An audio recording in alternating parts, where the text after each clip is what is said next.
So they used to cut open the stomach of the animal, take out that vapa. Vedas don't talk about animal sacrifice. What are you doing? The queue of animals which were standing for slaughter, people couldn't see the end of that line. Dhurtaihi pravartitam hi etat na etat vedeshu kalpitam. This is not in the Vedas. Which fraud started this? And they persuaded him to do Gomedha, and thousands of cows were killed. Karna gets terribly angry. He says, in your country, people eat beef. There is a very clear mention of this in Charaka Samhita. If I list the meat from there, you will be in total shock. The most clear explanations of how the deterioration happened is in Buddha's Tripithaka. These Shramana traditions went completely against it. Dhruvrati and people like him may be making the videos with a particular intention, but so Hindus have to understand that today.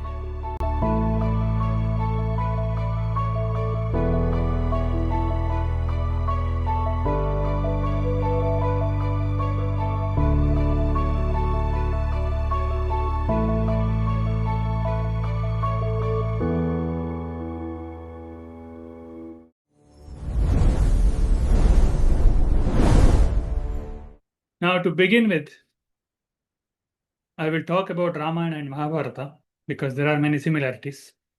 So if you see Ramayana Mahabharata, if you do a thorough study, it will be very evident to you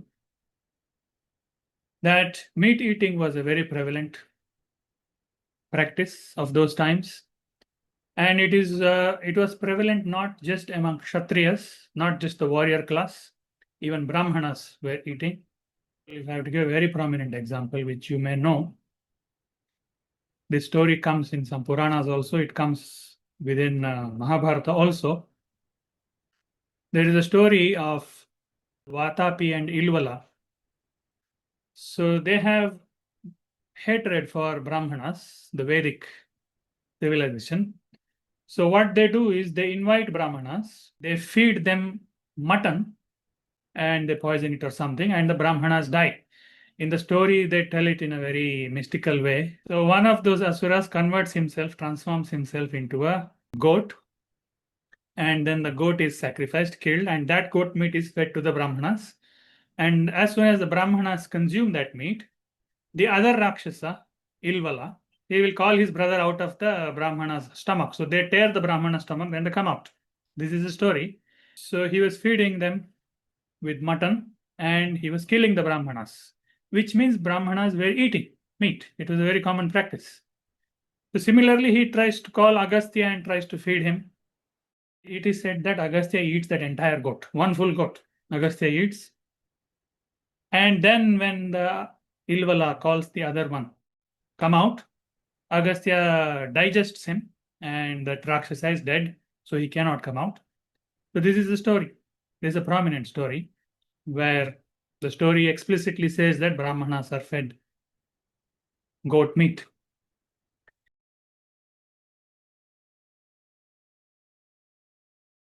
Pandavas went to forest. When they went to forest, many Brahmanas come with them. They insist that we will come. And the storytelling, where Vaishampayana is telling this story to Janamejaya, Janamejaya explicitly asks, what did my forefathers eat in the forest? And Vaishampayana says they ate fruits and roots and whatever. And they used to kill deer with unpoisoned arrows. And they used to feed that meat first to the Brahmanas who were with them, and then they used to consume it themselves. Okay. So they were eating deer meat in the forest. Pandavas and those Brahmanas, they ate so much deer meat in the forest that eventually the deer get depleted in the forest, and some of the rishis come to Pandavas and say, please move to some other forest. They say, okay, we will go, and they go to another forest. In that forest, they stay for 1 year, 8 months. And at the end of 1 year, 8 months, when Yudhishthira is sleeping one day, in his dream, deer come in his dream and they say, please spare us, we are going extinct in this forest also, please leave, go to some other forest. That is how much deer they ate. That is in Mahabharata Vanaparva.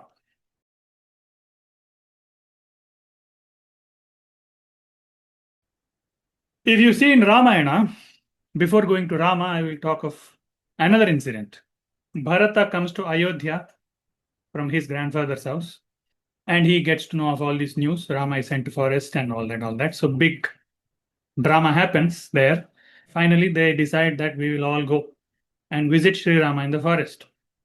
So Bharata comes to forest with a large group of soldiers. So on the way in the forest, there is Bharadwaja Rishi's ashrama.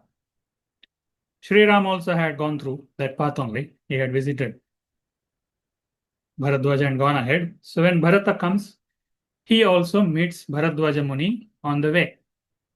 And because there are too many soldiers and Bharadwaja Rishi is just having a small ashram, out of courtesy, Bharata does not take all the soldiers there. It will be difficult for Bharadwaja Muni to offer hospitality. So Bharata goes alone and he talks, inquires about Sri Rama. During that conversation, Bharadwaja Muni asks, why did you keep all your soldiers away from the ashram? You can bring them here. Bharata says, no, if I bring them here, it will be inconvenience for you. How will you feed so many people? We will manage ourselves. Bharadwaja Muni says, no, it's okay. I can do hospitality. You bring all your soldiers. So using his potency of his tapas, he calls upon Indra and Kubera and all those people, and he asks, arrange, do all the hospitality. So if you see what all the soldiers and Bharata were offered, of course they were offered lots of kinds of fruits and vegetables and all that also. Along with that, the text says that tons and tons of meat and wine and women were also provided. And what all meat was offered is also mentioned: mutton, pork, deer, chicken, and peacock.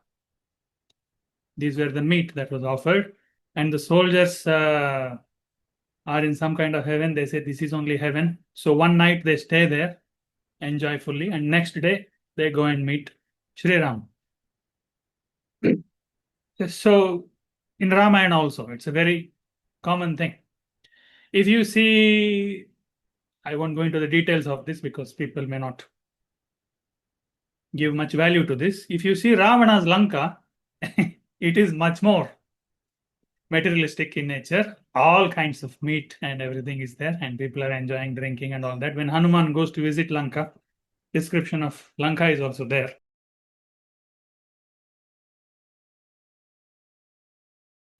With these examples, I was referring to what people were eating day to day. Okay. But there is a very strong connection between food and yajna, because people were offering to devatas what they were eating. There is a very famous verse in the Ramayana which says, Yadannah purusho bhavati tadannastasya devataha. Whatever we eat, that is the food for the devatas. So there is a very strong connection between animal sacrifice in yajnas and what people used to eat in those times. Till now, whatever I was referring to, it did not involve yajnas per se. I was just talking about what they were eating day to day. But if you come to yajnas, whether animal sacrifice was happening or not, in the Ramayana Mahabharata period, definitely it was happening in plenty. There is absolutely no doubt about that. Whether it was happening in the Rigvedic times, I will come to it in a while. But in the Ramayana Mahabharata period, for sure, animal sacrifice was happening in plenty.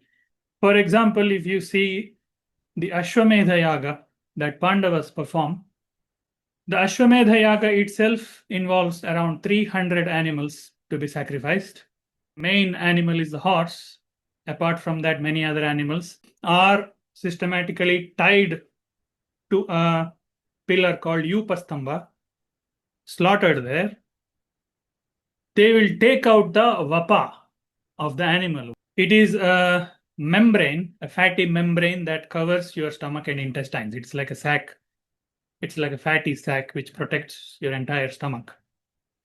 So they used to cut open the stomach of the animal, take out that vapa, put it in the fire. That smoke they are supposed to inhale, the king and the queen.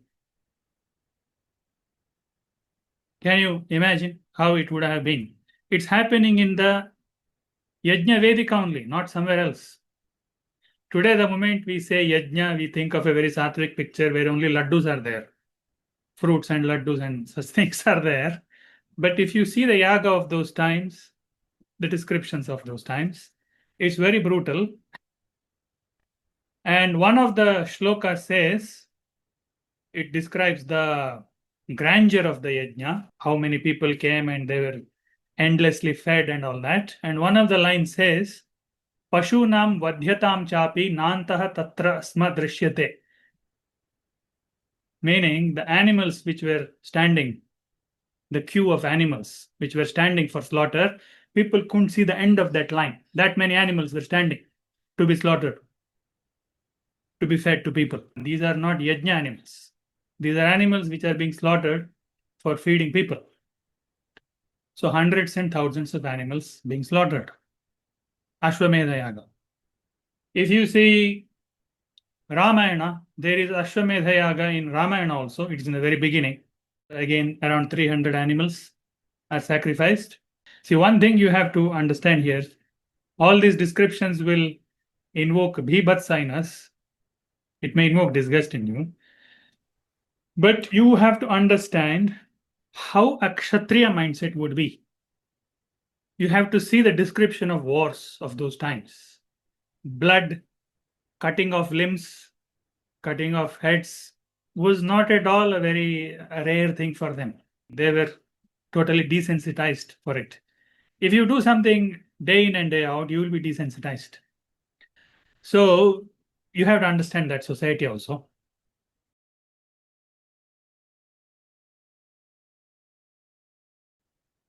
Now, coming specifically to the question of Rama, I will tell about that and then I will proceed. Dhruvrati and people like him may be making the videos with a particular intention. Their intention may be questionable, but the details that he's sharing, not all of them are questionable actually. First of all, I know Sanskrit and I can also see the meanings. Plus, I have read these books which are written in the 60s, 70s by very, very orthodox people. It was not written by one scholar, it was a combined effort of many scholars.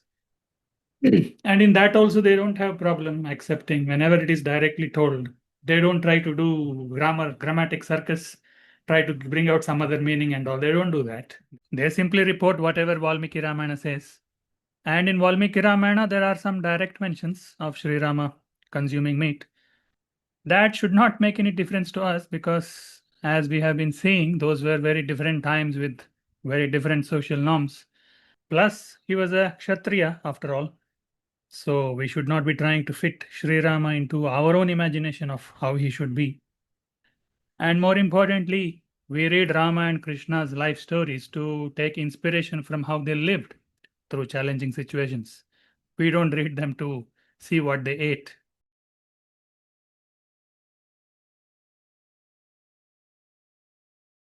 Now, this is about general meat eating practices, and it was very common, very prevalent during Ramayana Mahabharata.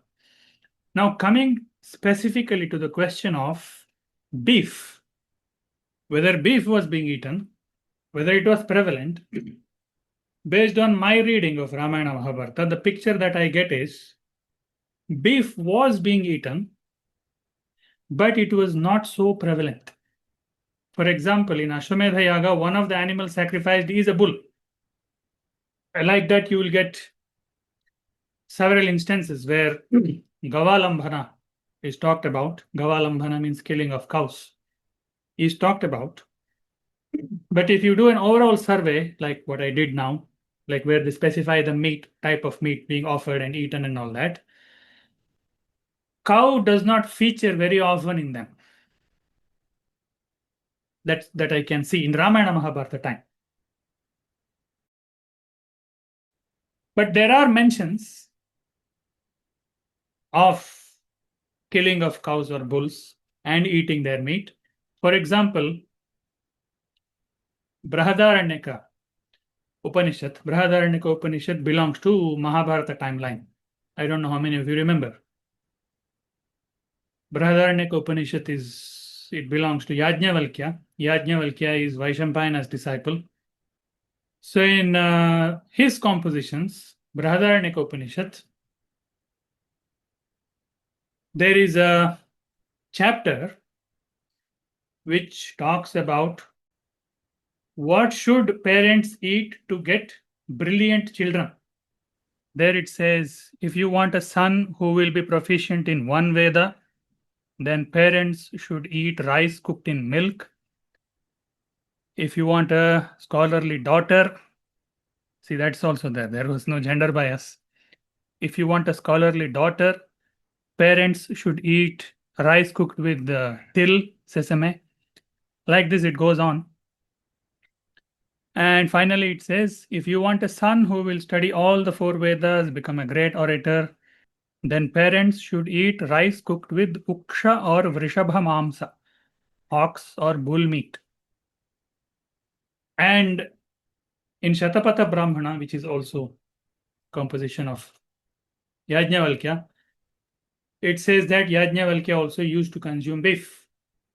So beef eating was happening during Mahabharata time, but it doesn't seem to be very, very prevalent like other meat. But if you see references to stories prior to Mahabharata, I don't know whether it belongs to Ramayana time or even before Ramayana. There are stories, many stories in the Mahabharata, which refer to Gavalambhana, cow slaughter. For example, there is a debate between a butcher called Dharmavyadha and a Brahmana called Kaushika in Mahabharata, where the Kaushika Brahmana, he says, how come you are a butcher and enlightened? How is this possible? He says, you are slaughtering animals. So for that butcher, Dharmavyadha, tells many things. And one of the things he refers to is an historic incident of a king called Rantideva. He says in Rantideva's palace, 2,000 cows and 2,000 other animals were being slaughtered every day to be fed to people. This also some scholars debate, saying that they were only touching the animals and leaving them, not killing them.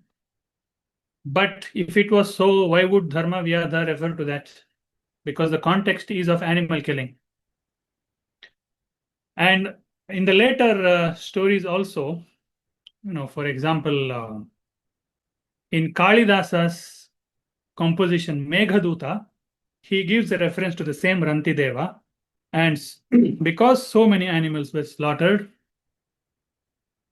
and because they were washing the skin of so many cows every day, a river itself came out of that, and that is the river Charmanvati. Today it is called Chambal, I think. That river was born out of washing cow skin every day. I don't know from where they got the water. So there are references to the same thing here and there.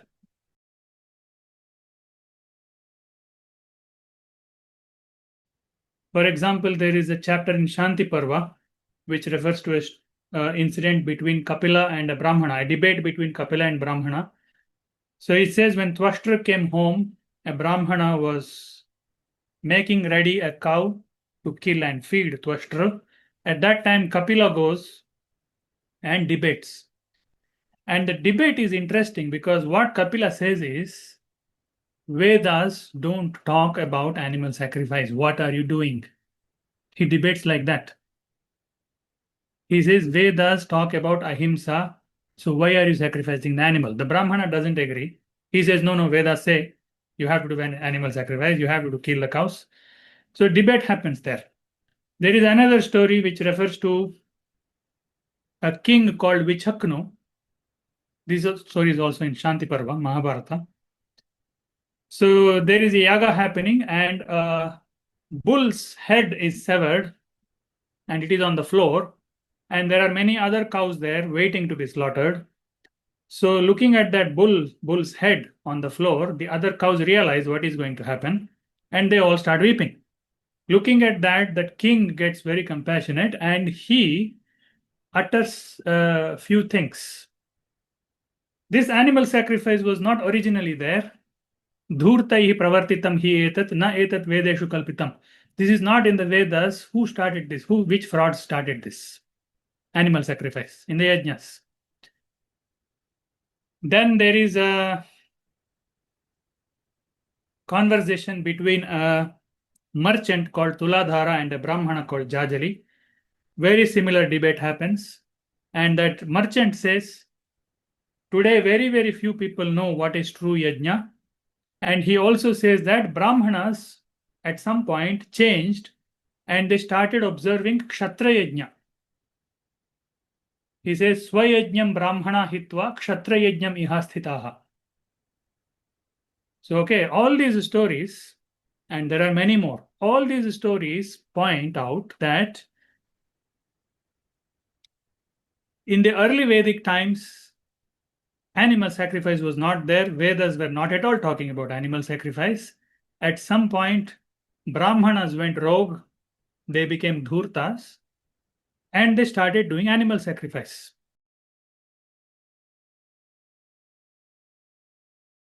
There is a very clear mention of this in Charaka Samhita as to what happened in a very unexpected source. Charaka Samhita, Ayurveda book. In Ayurveda, there is a chapter for Atisara, diarrhea. How did diarrhea begin? So the origins of diarrhea. Okay. And the story says that in the ancient times, they were doing only alabhana of the animals, na alambhanam. But then after Daksha Yajna happened, Daksha Yajna is a very prominent incident which happened in the early Vedic times.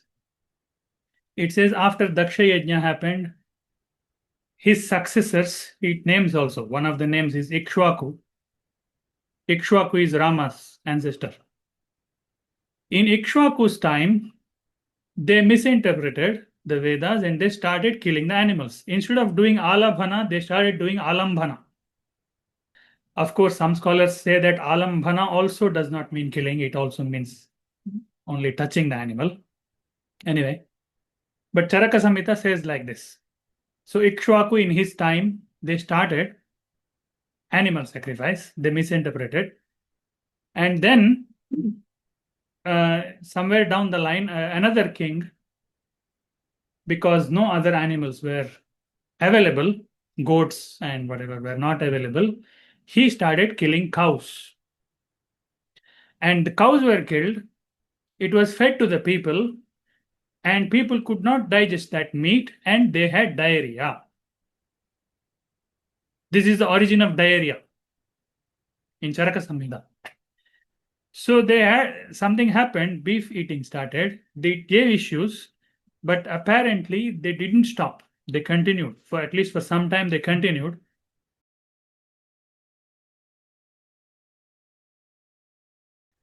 So beef eating was, if you ask me, was happening. It was prevalent prior to Ramayana time. For how long it was prevalent, I don't know, but it was prevalent. And because another indication that you get for this is that it was prevalent and later went away. Another indication you get for that in Mahabharata itself, again from an unexpected place. In the Mahabharata, when the war is happening, Karna and Shalya have a debate in between the battlefield. Because Shalya actually belongs to Pandava side. Duryodhana does some cheating and somehow he gets Shalya. Shalya is the mother's brother for Nakula Sahadeva. He is Madri's brother. He is Madra Desha's king. So he should be actually in Pandava side, but Duryodhana does some cheating and he's in Kaurava side. And finally, Shalya becomes the charioteer of Karna when Arjuna and Karna are about to fight. So Krishna had already told Shalya that this day will come. They will ask you to do charioteering because you're an expert in charioteering. When that day comes, you have to do one favor. You have to demotivate Karna. He was the first demotivational speaker, Shalya. So Shalya does a lot of demotivation. He says, you are useless, you are useless. Krishna Arjuna, you can't defeat them. He does all that. Karna gets terribly angry and he starts abusing Shalya. And while abusing Shalya, he abuses Madradesha, which is his kingdom. And while Madradesha is somewhere in Pakistan region today. So Madra, Sindhu, Gandhara, Pakistan, Afghanistan, all that region, he completely abuses that entire region. And while abusing Madradesha, you know what he says? In your country, people eat beef. Meaning beef eating had already become some kind of criticized act by that time. You can see from Karna's tone. He says, in your country, they eat beef. They don't have any sadachara, no morality, nothing. They don't follow dharma. And interestingly, he says, compared to all the deshas, your region has become Avaidika. He says all the Brahmanas in my country agree with that. I have heard many Brahmanas say, even I have visited in my childhood, I have seen how bad it is. It is ironical because that region is where Vedic civilization started. Sapta Sindhu Pradesha. The Vedic civilization started there. That was the heartland of Vedic civilization. But after some point, this Ganga region became the heartland. And this became so sidelined and probably became Avaidika finally. In fact, some of the regions of that are even referred as Mlecha Desha in Mahabharata. By that time itself, it had gone rogue, meaning they were no more following the Vaidika format, the structure. So it looks like there is some kind of transition happening. Very early Vedic times, animal sacrifice itself was not happening. After some time, Brahmanas went rogue, animal sacrifices started, even cow slaughter started. It happened too much. Then slowly cow slaughter went away, but other things continued.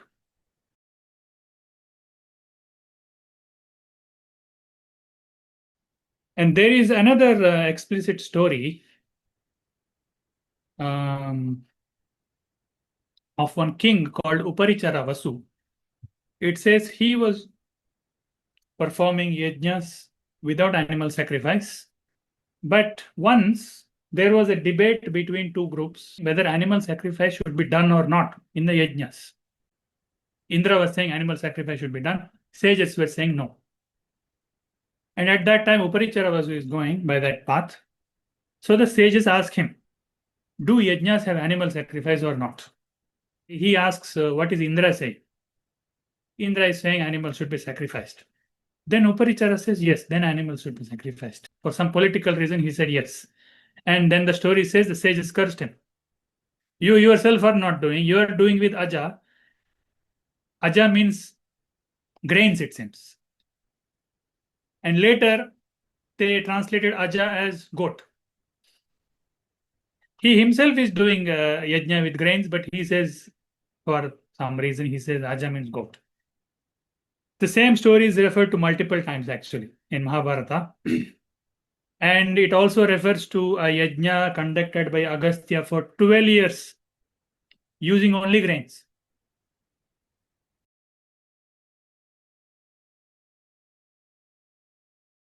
Now, coming to this question, specific question. Is it true that originally Vedic Samhitas did not have animal sacrifice and somewhere in between these Brahmanas went rogue and introduced? So these Vedic books on Vedas I have read by the scholar called Shesha Navaratna, and he points out that in the Samhitas, Vedas have 4 sections: Samhitas, Brahmanas, Aranyaka, Upanishad. So when you say Veda, you are actually mainly referring to the Samhitas, which were the compositions of the rishis. Brahmana section, you can say, is a kind of commentary on the Samhitas. Aranyakas are discussions that were happening on these Samhitas and Brahmanas between various groups of people, and those conversations, debates became Aranyakas, forest conversations. The Aranyakas only some parts of the Aranyakas were later considered as Upanishads because they are more spiritual in their symbolism. So that became Upanishads, Vedanta. So the scholars that I have read, they say that in the Samhitas, animal sacrifice doesn't exist. The early commentators like Yaska, who do Nirukta kind of etymological interpretation of the Samhitas, you won't find animal sacrifices in the Samhitas. There are these words called like Medha, Alambhana, Adhvara. There are few words like this, which were later translated as killing of the animal. But they say if you go into the etymology of these words, none of them mean sacrifice. It is only in the Brahmana section where the Samhitas were interpreted that animal killing was explicitly talked of. Shatapatha Brahmana and all this, if you see, it is there. And another commentator who wrote commentary much later, Sayanacharya, he has written commentary on the Vedas completely like that. He talks of animal sacrifice. So Brahmana section, animal sacrifice is there, but it is the interpretation of the Samhitas. Okay. So it is there in the Brahmana section, Ashwamedha Yaga, Gomedha Yaga, Naramedha, even Naramedha is there, killing of human beings. It is there. And there is even one such story in the Mahabharata. One Naramedha Yajna story is there. I won't go into the story, it is much more disgusting. So in these Brahmanas, they talk of all these Ajamedha, Ashwamedha, Gomedha, Naramedha, killing. They have translated all these as killing, killing, killing. And they were happening.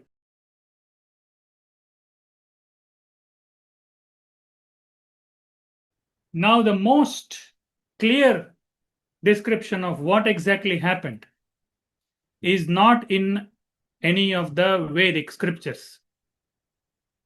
All these, whatever stories I pointed out, Charaka Samhita also, they are all pointing towards saying that there was a time when animal sacrifice didn't happen. Somewhere they started. Then they went rogue, and now people are simply doing it in the name of tradition. Once you start a tradition, that is the issue. People will not stop it. That is the problem with tradition. If you just do it for 2 generations, it is enough.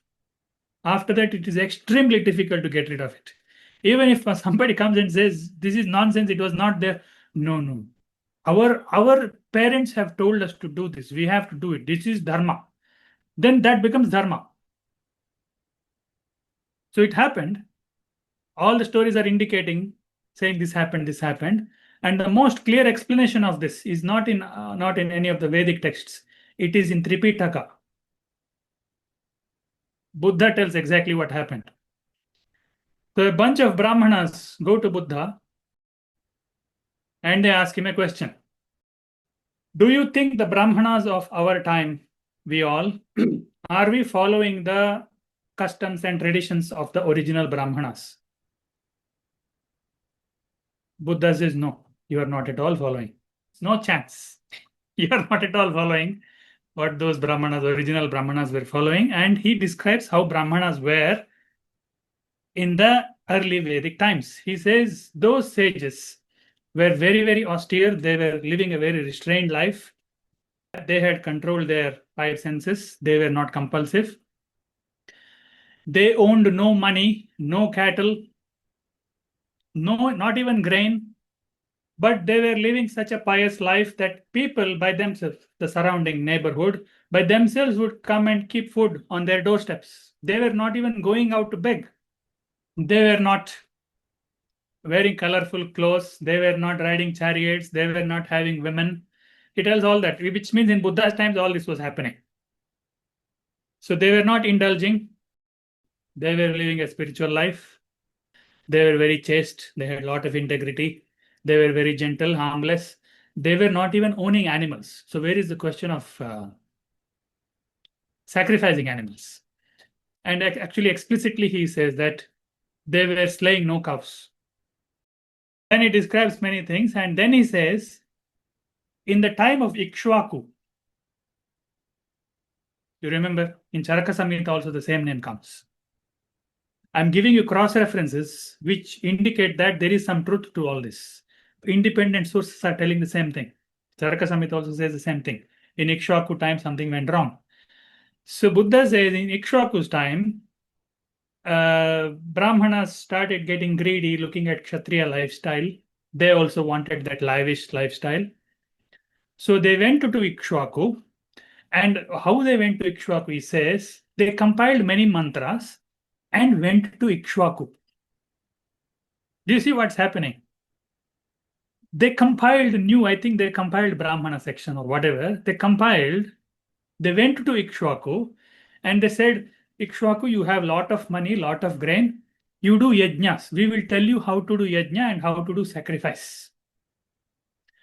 They persuaded Ikshwaku and they did Ashwamedha. He says, Buddha says, they did Ashwamedha. Purusha Medha also they did. I don't know why they killed people, maybe to kill their enemies. You don't know politically what all things would have happened. And they took a lot of dakshina from that. And they were not happy with that also. After some time, they compiled a few more mantras. They went to Ikshwaku and they persuaded him to do Gomedha. And thousands of cows were killed. The most clear explanations of how the deterioration happened is in Buddha's Tripithaka. So he said, this is what happened. Brahmanas went rogue. They wanted a lavish lifestyle. They wanted to eat meat. So they coaxed Ikshwaku and the kings later. They interpreted the Vedas, wrote new hymns, Brahmanas. Ironically, it was named as Brahmana section because it was written for the convenience of Brahmanas only. Medha means killing. Ashwamedha means killing of the horse. Gomedha means killing of the cow. So they did all this, started proper animal sacrifice. From Ikshwaku's time it started. First animal sacrifice, then Gomedha also started. And then it went on. And now you idiots, you are following the same thing. But original Brahmanas did not do that. And the Brahmanas are very happy and they say, okay, we become your lay disciples. They become Buddha's lay disciples. Today, many people have this wrong notion that Buddhism is a different religion. It's not a different religion. It is a spiritual movement which was trying to revive the core spirit of this land. Of course, he was not teaching yajnas and making people do yajna, but he was trying to revive what was in the Rigveda originally, the spiritual essence of Rigveda. But he had to talk against the Vedas. There was no other way because it had become so corrupt. When things become so corrupt, you have to brush aside the whole thing. Get rid of this whole thing. Start fresh. I will tell you, you do only this is enough. Live a life with integrity. Follow these rules and conducts. Don't. He discouraged meat eating also. He discouraged wine drinking. There is another story also. There is another sutra called Kutadanta Sutra. There also there's something similar. Buddha says that there was a yajna in the ancient times and a big yajna happened and no animal sacrifice happened. And he says, I was myself the Purohita of that yajna. That was my previous life, one of my previous lives.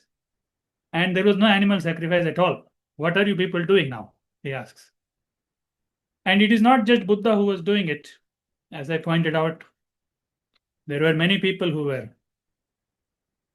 actually arguing against it. Kapila was one, and many other, whatever names I talked of.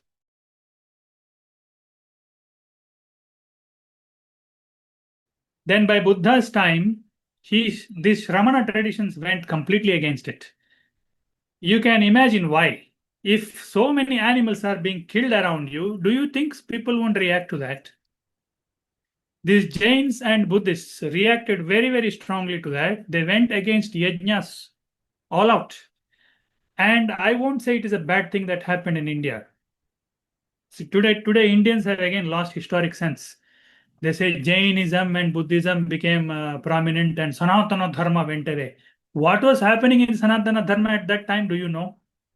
Can you even take it if you are put in that time and everywhere they are slaughtering animals openly, butchering animals? Do you want such Sanatana Dharma in the name of Sanatana Dharma?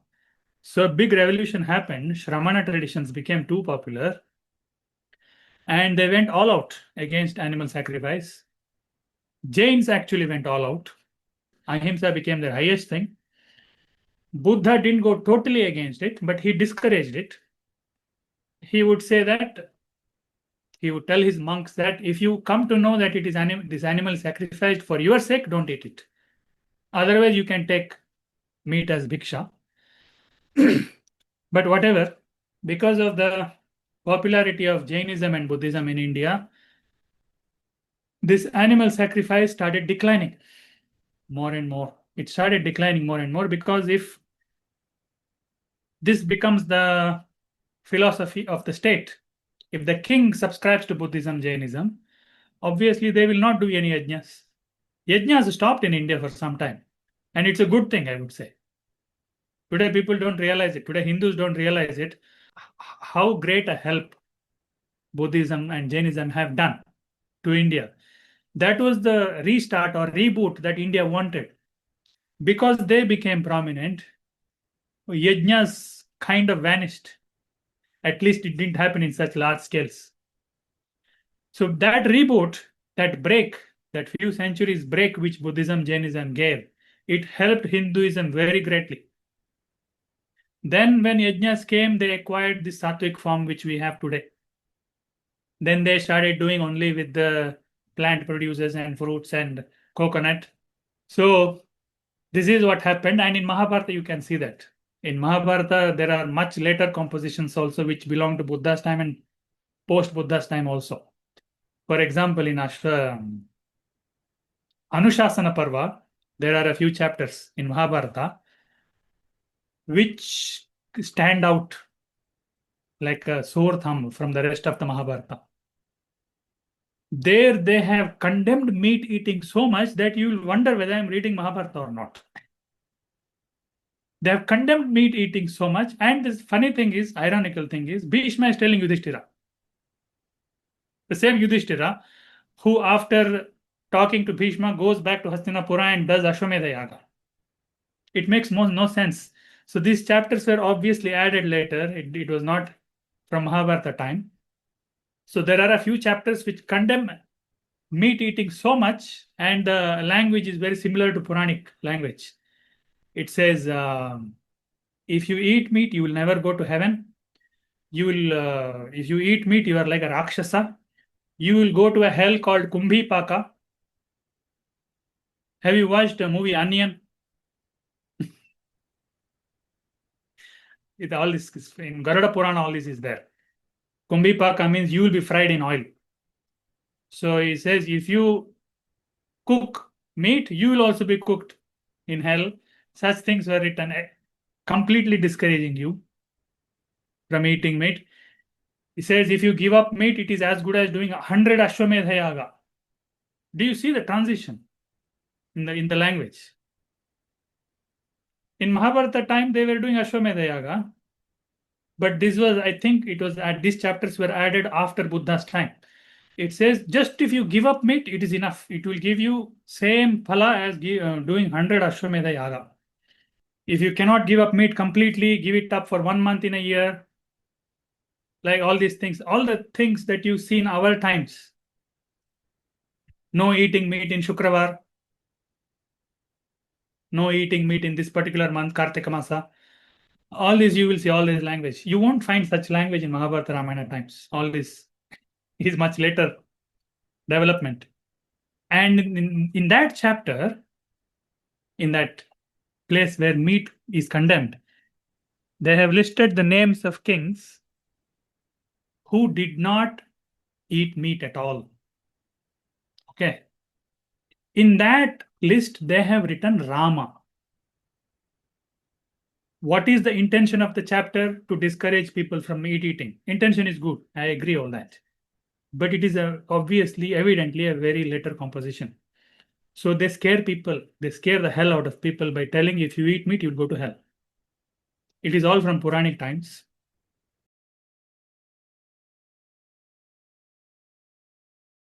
One more reference I will give you, a general reference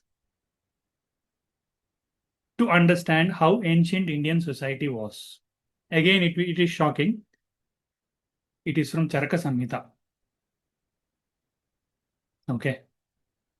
I think that section of the Charaka Samhita is very ancient because if you see that chapter of Charaka Samhita and if you see some of the later compositions, there are some contradictions. So in Charaka Samhita, there is an entire chapter called Mamsa Varga,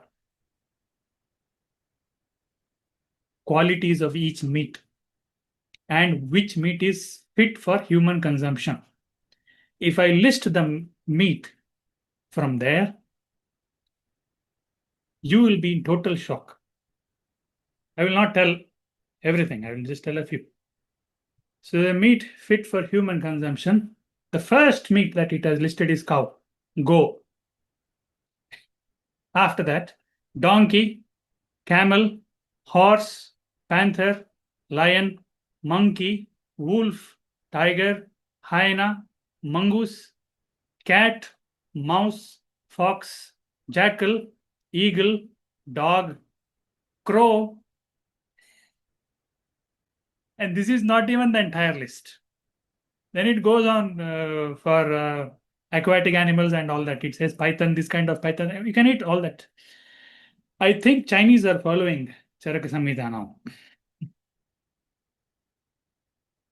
So this is what is there in Charaka Samhita.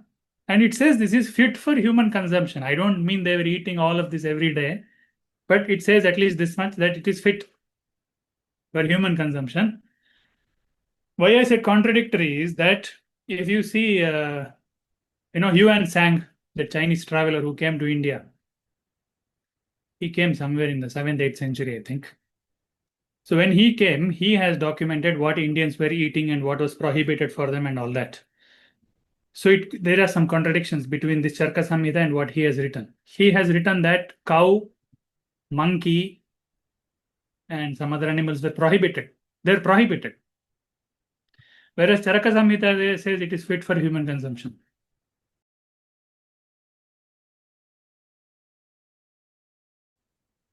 So India has undergone